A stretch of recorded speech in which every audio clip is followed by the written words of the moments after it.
Shut your fucking mouth, you fucking piece of shit! Try me, you wankers! Fucking try me! If I could name only one thing that bothers me more than anything else in the world, it would have to be sexism. I truly believe that all human beings should be provided equal rights and equal protections under the law, regardless of sex or sexual preference. Recently, Angry Aussie uploaded a video showing his disgust for female circumcision. Any sort of practice around female genital mutilation of young girls, it's child abuse.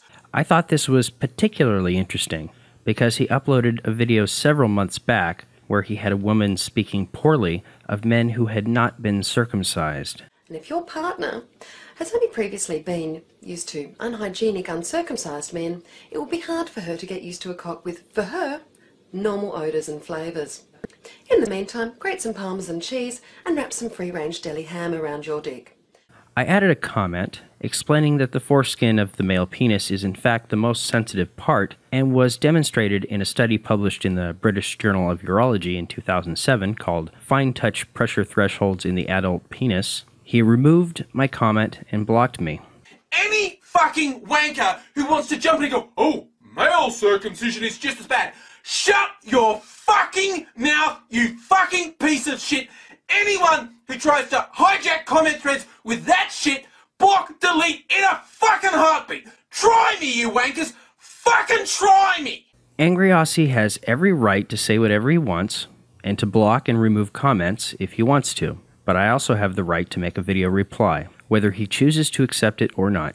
And when I see this kind of extreme sexism, I cannot stand by and let it go unchallenged. If Angry Aussie knew he was right in his position, he wouldn't have resorted to removing comments and blocking people. Block, delete in a fucking heartbeat. Try me, you wankers. Fucking try me. So let's get right down to the issue.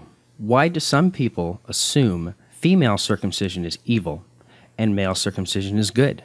I'm going to go through a list of the most common arguments and refute them. But let me start with what the actual reason is, and we can play semantics later. At the heart of it, it's simply pure sexism, with an appeal to tradition and an appeal to popularity to back up this sexist stance. Sexists often think of men as tough and not in need of protection, and women as delicate and in need of special protection. So let's go over the most common arguments. When men are circumcised, they aren't losing anything important. This could not be more incorrect. The foreskin of the penis has the most densely packed concentration of nerve endings on the entire penis. Virtually all of the fine touch nerve receptors are located on the foreskin, and so without it, the man can no longer sense fine touch genitally.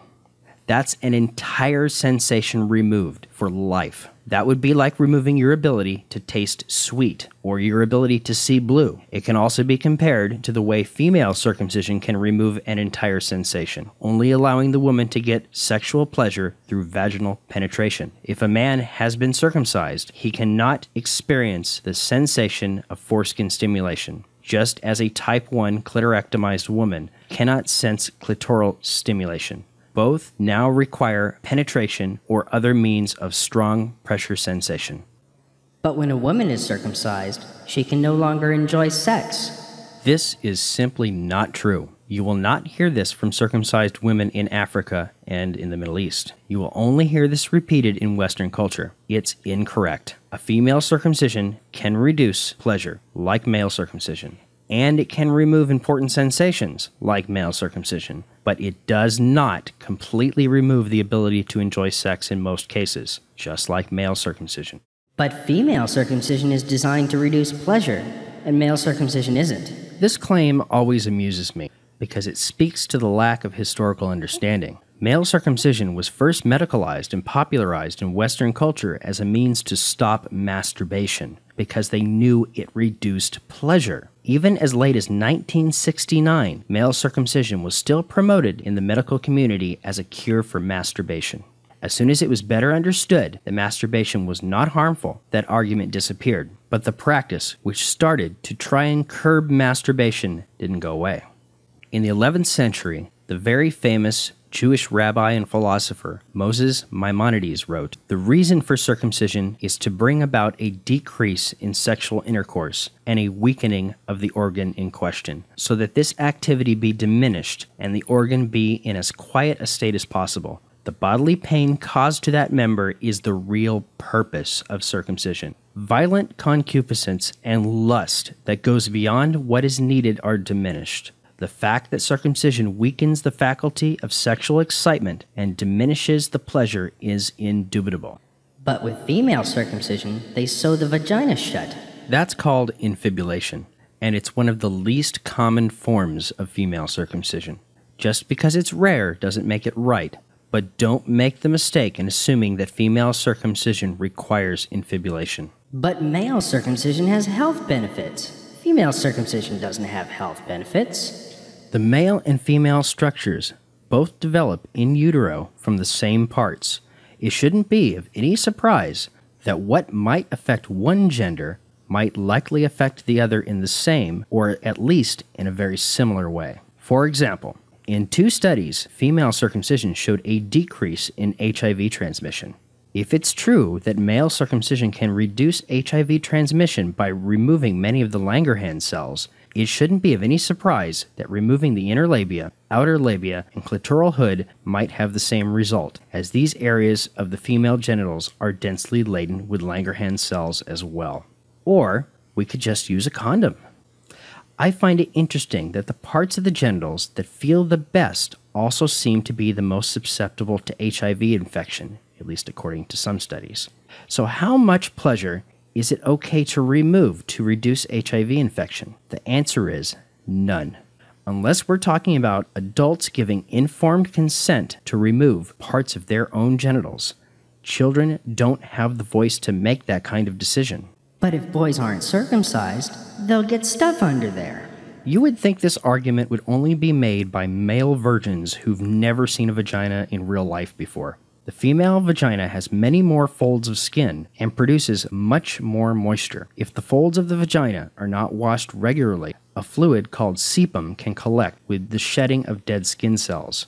This produces a cheesy substance with a fishy smell. Should we hack off the outer labia, inner labia, and clitoral hood to keep these areas dried out so this doesn't happen as easily? Or should her parents instruct her to clean that area while bathing? It's much harder to clean a vagina than it is to clean an intact penis with a foreskin. But the penis looks better when it's circumcised. That's a matter of opinion, and it's almost exclusively held by those who live in circumcised cultures. Many female porn stars get labiaplasty, and some even get their clitoral hood removed. This is their right as adults, but it would be illegal to perform a labiaplasty or a hoodectomy on a newborn baby girl. That kind of cosmetic surgery has to be left to the owner of those parts. These are not birth defects that require intervention. Every girl is born with a labia and a clitoris. Additionally, every boy is born with a foreskin. Any fucking wanker who wants to jump in and go, "Oh, male circumcision is just as bad." Shut your fucking mouth, you fucking piece of shit. Anyone who tries to hijack comment threads with that shit, block, delete in a fucking heartbeat. Try me, you wankers. Fucking try me. I would suggest that you stop making assumptions and do your research before stating opinions, especially while screaming them at the top of your lungs in a sexist fit of rage. Thank you for your time.